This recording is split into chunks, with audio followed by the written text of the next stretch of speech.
החקלאים, מי פה חקלאי? אוקיי. החקלאים דואגים לשמור על האדמות של מדינת ישראל. זה לא רק כלכלי. ולנו זה חשוב כערך ציוני. אנחנו לא מסתכלים רק בפריזמה כזאת. ולכן אני לא רואה עוד מפלגה שרואה את זה בתפיסה כזאת. ברמה המעשית עשינו כמה דברים. אחד, אנחנו מנסים להוריד את רמת ההוצאות של החקלאי עם עובדים זרים, להכיר להם, היום מכירים לכם ב-200 שקלים על ההוצאות, הגשתי ואישרתי ל-750, יאיר לפיד פשוט היה צריך לחתום והוא לא הסכים. אני אעשה הכל כן להעביר את זה, צריך הרבה כוח פוליטי.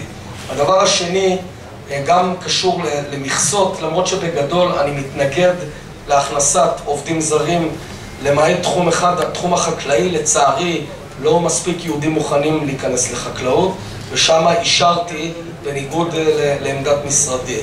אנחנו איתכם.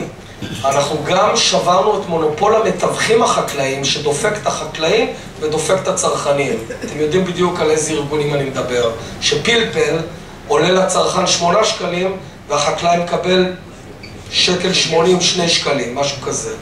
אז הפער הזה הולך למתווכים, כי היה להם עד היום קרטל בדין, על פי דין. ביטלנו את הדבר הזה, אני לא עליהם. אני אגיד בשורה התחתונה, איילת שקד במיוחד היא מיינדד לדבר הזה, גם אנחנו בעניין בגלל שאנחנו ציונים, אז אנחנו איתכם.